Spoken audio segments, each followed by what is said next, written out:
Dear students, we are continuing here with Unit 2 of our language paper. In our previous class, we discussed constituents, phrases, ex-verb schema, specifier, complement, and head. Before that, I also explained morphemes and its kinds. We studied inflectional bound morphemes too. In morphology, what is inflection? We have covered this topic in our class on morphemes.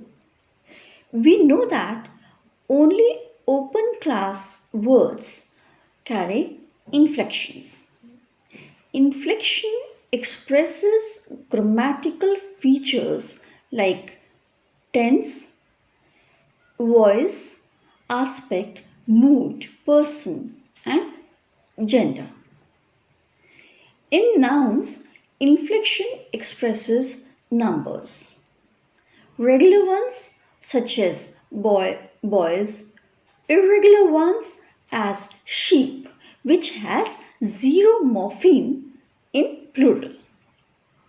In nouns such as foot, vowels get replaced by ee as it is feet. In verbs, it will tell you tense or singular plural, aspects, mood. In adjectives, comparative, superlative, you add er, est. You cannot create new words with inflections. Then, what do you do with inflections? You add inflections to the base word to denote grammatical forms. This all we have done earlier. Now, coming to syntax, that is structure of sentence. We focus on inflectional phrase. Sentence we all know has a subject and a predicate. Sentence as a whole is inflectional phrase.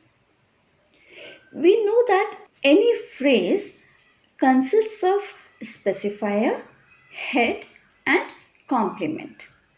Inflectional phrase has VP as its complement and NP as specifier.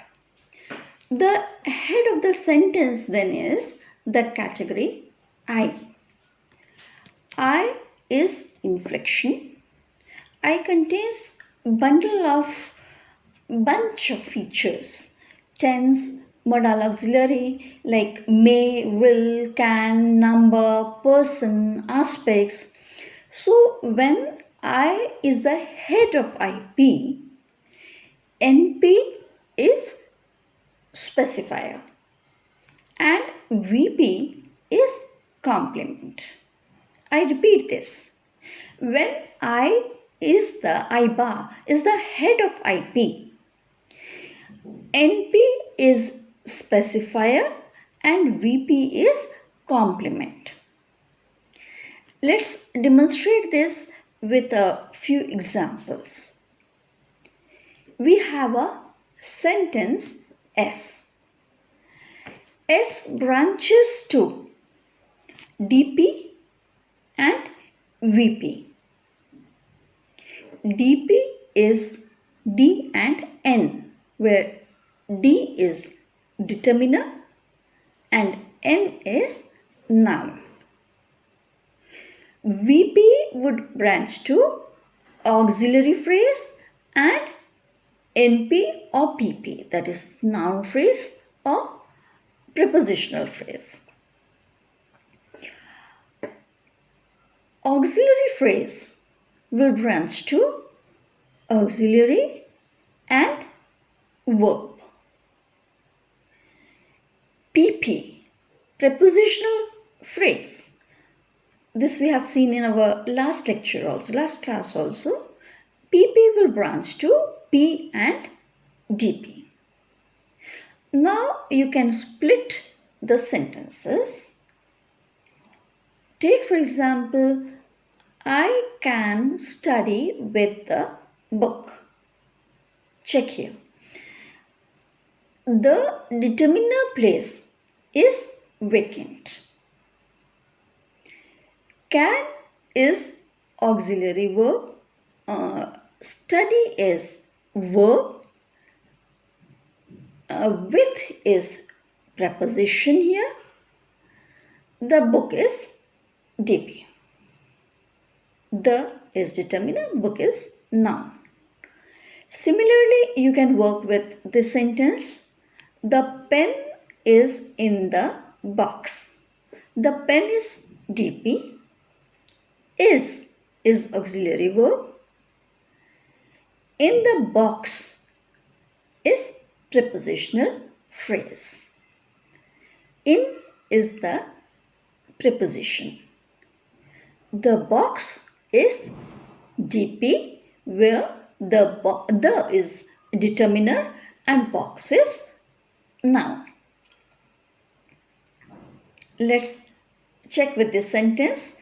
Children play with toys. The determiner place here is vacant. Play is verb. With toys is prepositional phrase. Toys is noun. One more example.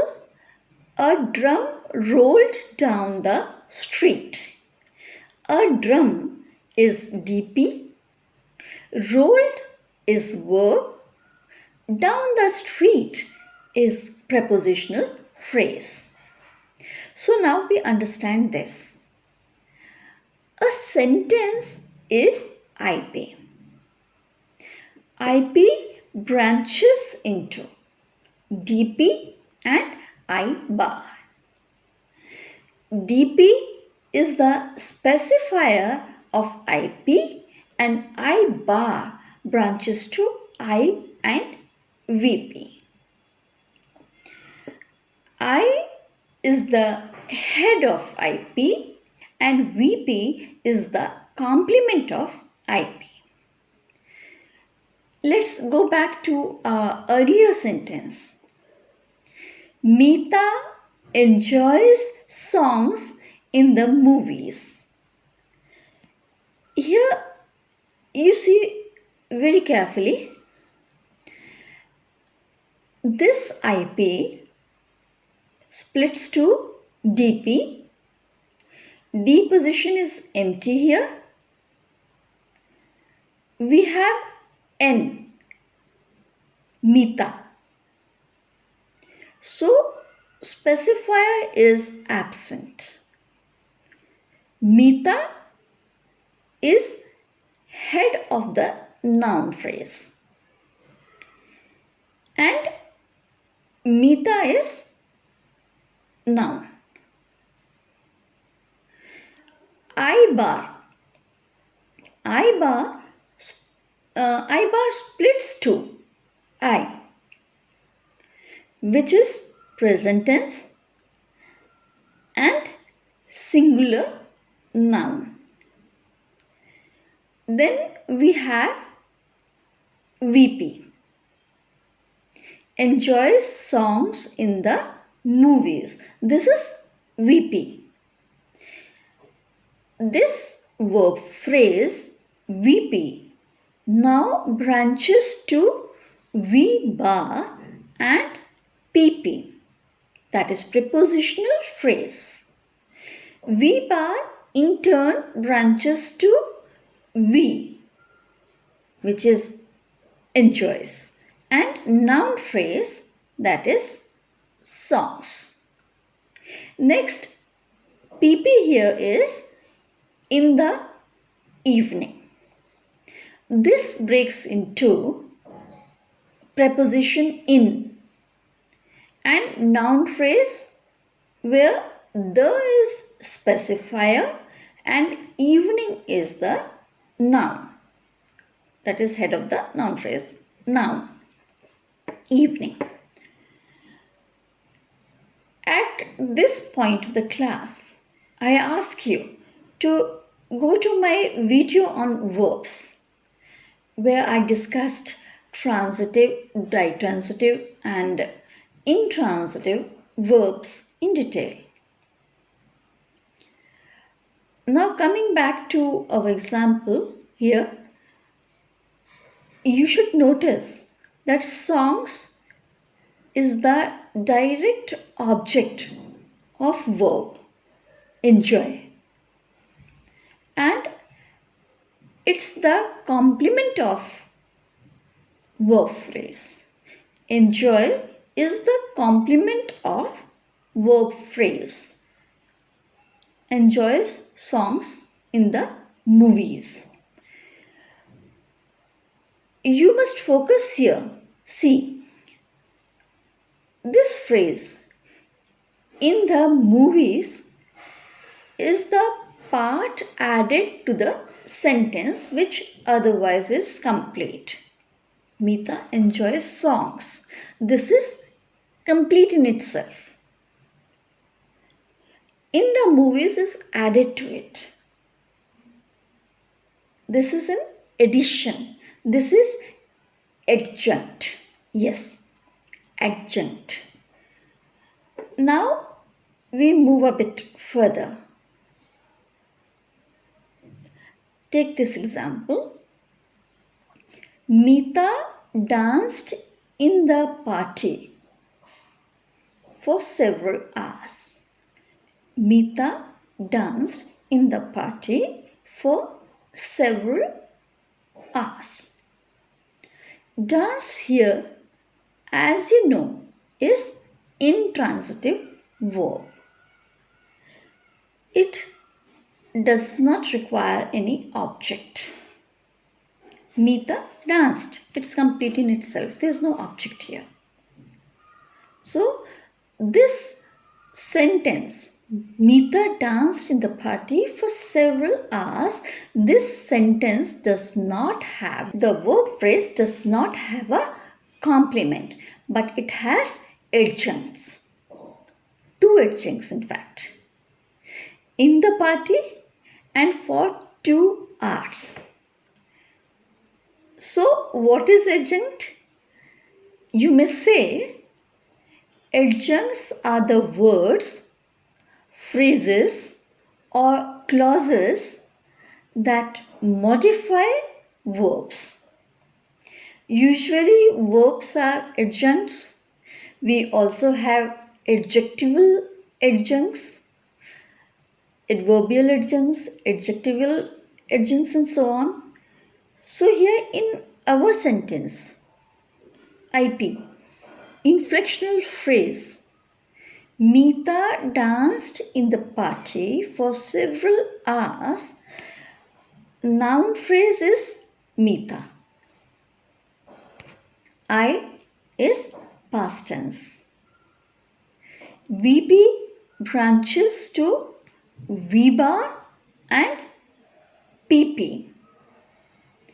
P bar branches to P, which is in, and DP, where determiner is the, and noun phrase, which further splits to noun, that is party, and PP, prepositional phrase, that splits to P, that is for, and DP, where determiner is several and arts is noun.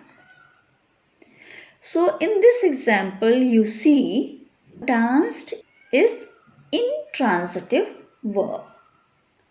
It does not have an object. It requires no object. So this verb does not have, it does not subcategorize for a complement. Here, complement position here remains empty, vacant. we have additional information. What is it? In the party. For several hours. This is represented in an adjoined position, and hence this sentence has two adjuncts. This is represented in an adjoined position, and hence this sentence you see has two adjuncts. They are prepositional phrases, PP. In the party, PP in the party has in as the head and the party, which is DP, as a complement. For the next PP, for the hours, this has PP for as a head and several hours as DP. Several is determiner and hours is noun. So for now, we may conclude that all phrases have specifiers, head and complements. I repeat, all phrases have specifier, head and complements. Specifiers are optional. Specifiers may or may not be required. If a VP has an intransitive verb as its head, no complement is allowed. Adjuncts are recursive. Adjuncts are recursive. This means that a sentence may have any number of adjuncts. A sentence in English may be of any length. So, this is all for this class. Thank you. See you.